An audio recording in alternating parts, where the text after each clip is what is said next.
നടന്നു വരണം എന്ന് തന്നെയാണ് എല്ലാവരുടെയും പ്രാർത്ഥന. AKG സെന്ററിലേക്ക് വരണം എന്നുള്ളതല്ല, ഈ കേസിലെ യഥാർത്ഥ പ്രതികൾ ആരാണോ അവരുടെ അടുത്തേക്ക് CBI എത്തണമെന്ന് തന്നെയാണ്. AKG സെന്റർ എന്ന് ചോദിച്ചത് കള്ളപ്പരാതി എഴുതിയത് CPM-ന്റെ തലസ്ഥാനത്തെ ഓഫീസിൽ നിന്നാണ്. അപ്പോൾ CBIയുടെ തുടക്കം അവിടെ നിന്നാകണമെങ്കിൽ AKG സെന്ററിന്റെ അകത്ത് കയറിയേ പറ്റൂ. അല്ല, അത് മനസ്സിലായി. അതെന്ന് വെച്ചാൽ ആ ഒരു കള്ളപ്പരാതി എഴുതിയിട്ട് CM-ന് കൊടുത്ത കേസല്ലേ പറഞ്ഞത്.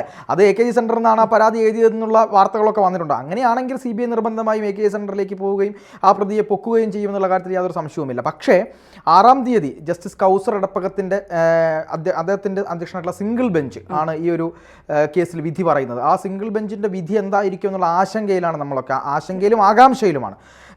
നീതിന്യായത്തിന്, അതായത് ബഹുമാനപ്പെട്ട നീതിന്യായ വ്യവസ്ഥയ്ക്ക്, ഹൈക്കോടതിക്ക് ഈ കേസിലെ ഒരുപാട് ദുരൂഹതകൾ ഹൈക്കോടതിക്ക് ബോധ്യപ്പെട്ടിട്ടുണ്ടെങ്കിൽ എന്തായാലും CBI വരുമെന്നുള്ള കാര്യത്തിൽ സംശയമൊന്നുമില്ല. എന്ത് തന്നെയായാലും ഹൈക്കോടതിയുടെ വിധി എതിരായാലും അനുകൂലമായാലും അത് CPM ഭയക്കേണ്ടത് തന്നെയാണ്. കാരണം എതിരാവുകയാണെങ്കിൽ എന്തായാലും മഞ്ജുഷ സുപ്രീം കോടതിയെ സമീപിക്കും, അല്ലെങ്കിൽ ഡിവിഷൻ ബെഞ്ചിനെ സമീപിക്കുമെന്നുള്ള കാര്യത്തിൽ യാതൊരുവിധ സംശയവുമില്ല.